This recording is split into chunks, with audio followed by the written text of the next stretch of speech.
నమస్తే welcome to Vega 9 news November 1 రాష్ట్ర అవుతున్న దినోత్సవం రాష్ట్ర ప్రభుత్వం జరుపుకోకపోవడం సిగ్గుచేటని తెలుగుదండు అధ్యక్షులు సూరి ప్రభుత్వంపై ఆగ్రహం వ్యక్తం చేశారు. తెలుగుదేశం ప్రభుత్వం ఏర్పడి 18 నెలలు కావస్తున్నా గత సంవత్సరం కాకుండా ఈ సంవత్సరం కూడా తెలుగు ప్రజలని అవమానపరిచిందని తీవ్రంగా ఆగ్రహం వ్యక్తం చేశారు. తెలుగు భాషా దినోత్సవం జరుపుకునే రాష్ట్ర ప్రభుత్వం ఎందుకు మౌనం వహిస్తుందో తెలపాలని ఆయన విలేకరుల సమావేశంలో మాట్లాడారు. సందర్భంగా మద్దలపాలెం తెలుగు తల్లి విగ్రహానికి పూలమాలలు వేసి తెలుగు తల్లి గేయాన్ని పాడి రాష్ట్ర ప్రభుత్వం ఏమాత్రం రాష్ట్ర అవతరణ దినోత్సవం చేయకపోవడం ప్రజలను అవమానపరిచినట్లేనని ఆగ్రహం వ్యక్తం చేశారు.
నవంబర్ 1 మన ఆంధ్రప్రదేశ్ రాష్ట్ర అవతరణ దినోత్సవం 1956 నుండి నవంబర్ 1ని ఈ జాతి అత్యుత్సాహంగా అత్యంత వేడుకగా ఉత్సాహంగాని కాదు అత్యుత్సాహం అనకూడదు అత్యంత వేడుకగా నవంబర్ 1ని మన రాష్ట్ర అవతరణ దినోత్సవంగా జరుపుకుంటూ ఉంది. 1956 నుంచి 2014లో ఆంధ్ర రాష్ట్రం విడిపోయిన తర్వాత ఆంధ్రప్రదేశ్ నుంచి తెలంగాణ విడిపోయిన తర్వాత చంద్రబాబు హయాంలో 5 ఏళ్ళు ఆంధ్ర రాష్ట్ర అవతరణ దినోత్సవం లేదు.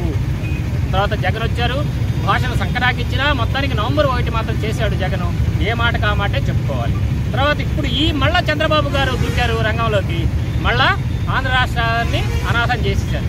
కనీసం రాష్ట్ర అవతరణ చేయడానికి ఎన్ని కోట్లు ఖర్చు అవుతుందండి? అదేమన్నా పెద్ద ఇదేమన్నా ఉందా? ప్రతి పోలీస్ కమిషనర్ గారి కార్యాలయంలో, కలెక్టర్ గారి కార్యాలయంలో ఒక తెలుగు తల్లి బొమ్మ పెట్టి దండ వేయడానికి ఎంత ఖర్చు అవుతుందండి? మీరు పెట్టే దిక్కుమాల ఖర్చులతో పోలీసు ఇదేమన్నా పెద్ద ఖర్చా? పోనీ మాలాంటి తెలుగు వాళ్ళని చేయమన్నా కూడా మీరు కేవలం ఆంధ్ర రాష్ట్ర తరపు నుంచి భాషా వాళ్ళారా మీరందరూ తెలుగు తల్లి దండ వేయమంటే అప్పో చేసి అడుక్కొచ్చే తెలుగు తల్లికి దండ వేసుకున్నారు, పూలేసుకుంటాం కదా. అటువంటిది లేనిపోని అపకీర్తి మూట కట్టుకుంటున్నారు చంద్రబాబు నాయుడు గారు. గుర్తుపెట్టుకోండి, గతంలో కూడా మీరు 5 ఏళ్ళు అధికార భాషా సంఘం లేకుండా తెలుగు భాషను ఆంధ్ర జాతిని అవమానించారు. ఈసారి కూడా ఏదో సామెత చెప్పినట్టుగా వేమర గారి పద్యం ఉంది, వరగరాతి గుండు పగుల కొట్టగవచ్చు, కొండలన్నీ పిండి కొట్టవచ్చు, కఠిన చిత్తు మనసు కరిగింపగారాదు. గొంతు పోయింది. విశ్వదాభిరామ వినురవేమ, కఠిన చిత్తు మనసు కరిగింపగారాదు. విశ్వదాభిరామ వినురవేమ. గతాన్ని గుర్తుపెట్టుకోవాలి చంద్రబాబు గారు. కూటమి ప్రభుత్వం ఉంది కదా అని అధికారం శాశ్వతం కాదు. తెలుగు భాషకు, తెలుగు జాతికి మీరు ఏదైనా మేలు చేస్తేనే మీరు చరిత్రలో ఉంటారు. ఈరోజు ఒక రామారావు గారు కావచ్చు, ఒక వైఎస్ఆర్ గారు కావచ్చు, భాషకు చేసినటువంటి, జాతికి చేసినటువంటి మంచి వల్లే వాళ్ళు నిలబడ్డారు. అంతేగాని రామారావు గారు 2 పెళ్లిళ్ళు చేసుకున్నారనో, లేకపోతే 1 లక్ష కోట్లు సంపాదించుకున్నారని వైఎస్ఆర్ గారు వీళ్ళు నిలబడలేదు. కాబట్టి దయచేసి సంపాదించుకున్నారు. ఇక బతికినంతకాలం మేము బతకరు, మీరు నేను కూడా. కాబట్టి భాషకు మంచి చేయాలని ఈ నెల 10వ తేదీ బ్రౌన్ గారి జన్మదినం. ఆ రోజు నేను టిట్టివ సత్యాగ్రహాన్ని కూర్చుంటున్నాం. మీరు 18 నెలలు కావస్తుంది, 15 నెలలు దాటిపోయింది. ఇంతవరకు అధికార భాషా సంఘాన్ని వేయలేదు. పోయిన సంవత్సరము మన ఆంధ్రప్రదేశ్ అవతరణ దినోత్సవం చేయలేదు. ఈసారి కూడా కేవలం అధికార మదం అన్నమాట. అధికార మదం మనం అడిగేవాడు ఎవడుంటాడని మీరు చేయట్లేదు. ఆ మదాన్ని దిగాలి అంటే పోయినసారి ఆంధ్రులందరూ హోమ్ ఫట్ అంటే మీరు మాయమైపోయారు. గుర్తుపెట్టుకోండి. అధికారాలు లేకపోతే పదవులేం శాశ్వతం కాదు. భాషకు మేలు చేయమని ఈ సందర్భంగా మీ పాదాలంటి మరి ప్రార్థిస్తున్నాం. రేపు 10వ తేదీ నుండి సత్యాగ్రహానికి కూర్చుంటున్నాం. భాష మీ తాతలు కనిపెట్టలేదు, అక్షరాలు మీ అయ్యలేం రాయలేదు. ఈ జాతి సొత్తు, ఈ సంస్కృతి, ఈ భాష, ఈ తెలుగు జాతి సొత్తు కాపాడుకోవడం మా బాధ్యత అని ఈ సందర్భంగా మీకు తెలియజేసుకుంటున్నాం. సవినయంగా ఇప్పటికైనా మీరు కాస్త మారతారని. రేపు లండన్ వెళ్ళిన తర్వాత అక్కడ ఏదైనా నమస్కారం, ధన్యవాదాలు. మేము పిక్కునే తర్వాత విషయం. కానీ వీళ్ళేంటి వేదికల మీద తెలుగు భాష వైభవాన్ని గురించి, తెలుగు జాతి గొప్పతనాన్ని గురించి గొప్పలు చెప్పుకుంటున్నారే కానీ కనీసం నిన్న మన తెలుగు భాష దినోత్సవాన్ని సరిగా చేయడానికి వీళ్ళకు దిక్కు లేదన్నమాట. ఈరోజు నవంబర్ 1 ఆంధ్రప్రదేశ్ అవతరణ దినోత్సవాన్ని చేయడానికి వీళ్ళకి ఏం మాయరోగం? ఇది అడుగుతున్నాం మనం. ప్రభుత్వాన్ని, పాలకులను ఎవరి మీద మనం రాజకీయ సంబంధం లేదు, మనం విమర్శించాల్సిన పని లేదు. కానీ నవంబర్ 1 ఆంధ్రప్రదేశ్ రాష్ట్ర అవతరణ దినోత్సవాన్ని చేయడానికి నీకేమి నొప్పి, ఏమి మాయరోగం? ఆంధ్రప్రదేశ్ నుంచి తెలంగాణ విడిపోయిందే కానీ తెలంగాణ నుంచి ఆంధ్రప్రదేశ్ విడిపోలేదు కదా. వాళ్ళు జూన్ 2 చేసుకుంటున్నారు శుభ్రంగా. మరి మనకేం మాయరోగం? గతంలో 5 ఏళ్ళు జగన్ చేశాడు, మీరెందుకు చేయరు? పోనీ మీ పుట్టినరోజు లేకపోతే మీ మనవడి పుట్టినరోజు పెట్టండి, ఏదో ఒక దిక్కుబాలేదు తేదీ పెట్టి మాకు చేసి పెట్టండి. అదే కదా ఇప్పటికి సంవత్సరం నుంచి అడుగుతానే ఉన్నాం మిమ్మల్ని. అధికార భాషా సంఘాన్ని వేయట్లేదు, మండలి కృష్ణారావు గారి పేరు పెడతామంటారు.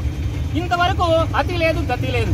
ఇలాగే మాయ పనులు చేసి, మాయలు చేసి, అమరావతి అని అదని ఇదని పోయినసారి ఆంధ్రులందరూ హామ్ పట్టంగానే మాయమైపోయాం. ఈసారి కూడా నీకు అదే గతి పట్టకూడదు అంటే ఈ మాయలు, తర్వాత ఈ మాయ మాటలు వదిలేసి చేసే పనిని శుభ్రంగా చెప్పండి. కనీసం తెలుగు జాతికి, తెలుగు భవిష్యత్తుకు ఉపయోగపడే పనులు చేస్తారని ఈ పాదాలు పట్టుకుని అర్థిస్తున్నాం. రేపు 10వ తేదీ, ఈ నెల 10వ తేదీ బ్రౌన్ గారి జన్మదినం. ఆ రోజు నుంచే మేము టిట్టివ సత్యాగ్రహాన్ని కూర్చుంటున్నాం.